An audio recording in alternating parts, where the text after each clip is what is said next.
Hey, this is Mr. Drogemeyer. Thanks for joining me for our Algebra 1 lesson videos.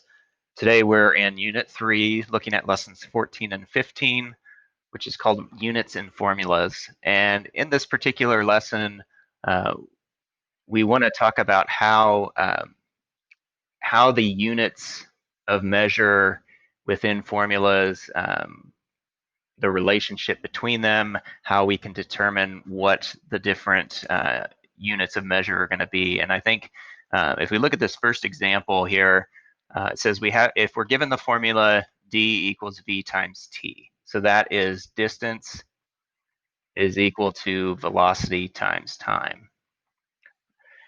And so they say that we want to know what's the dimension of t, of time, if v is in miles per hour and d is in miles.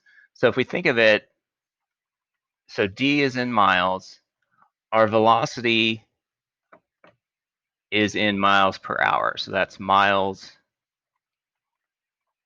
over hours. And then we're multiplying that by some unit of time. Well, we can actually, using what we talked about in our last lesson about dealing with literal formulas or literal equations, we could solve this for t, and we would do that by dividing by miles per hour. Well, if you remember, if we're dividing by a fraction, it's the same as multiplying by its reciprocal. So if we multiply each side by hours over miles, so on this side, I would take hours over miles, and that would be multiplied by miles. And over here, when I do that, the miles per hour is divided to 1 or canceled out, and I'm left with t. Well, t is equal to hours over miles times miles. Well, when I multiply these, that miles in the numerator, that miles in the denominator are going to divide to 1, cancel out. And so that tells us that our time is going to be represented in hours. And so that's we went through and looked at that in detail there. But if you think about it, if you think about that equation that they gave us, I know my velocity is miles per hour. Well, if my distance is miles, well, then my time has to be hours because I'm doing miles per hour. So just kind of getting that intuition for how to deal with these units and these formulas. All right, so let's look at a couple other problem examples here. So we have the next one, we want to convert 98 degrees Fahrenheit to Celsius using the equation that they give us there. And that equation says that Celsius is going to be equal to 5/9 times the Fahrenheit degrees minus 32. So to find our Celsius, we're going to plug that value, that Fahrenheit value in to our equation for F.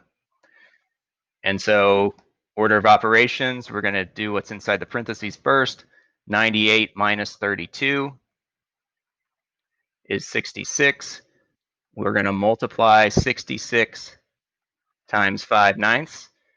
If you're using a calculator to do this, in your calculator, you can just enter it in as 5 divided by 9 multiplied by 66. And when you do that, you get 36.6 repeating. So that's 36 2/3. You could round it to, I would round it to 37 degrees Celsius would be the equivalent measure of the temperature of 98 degrees Fahrenheit. All right, and so that's how we could use that equation to find that. And then in our last one, they want us to convert 5,500 meters into kilometers. And they've given us the equation that kilometers is equal to meters divided by 1,000. And so I'm going to plug that 5,500 in for meters.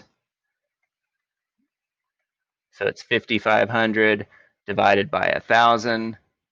If we do that division,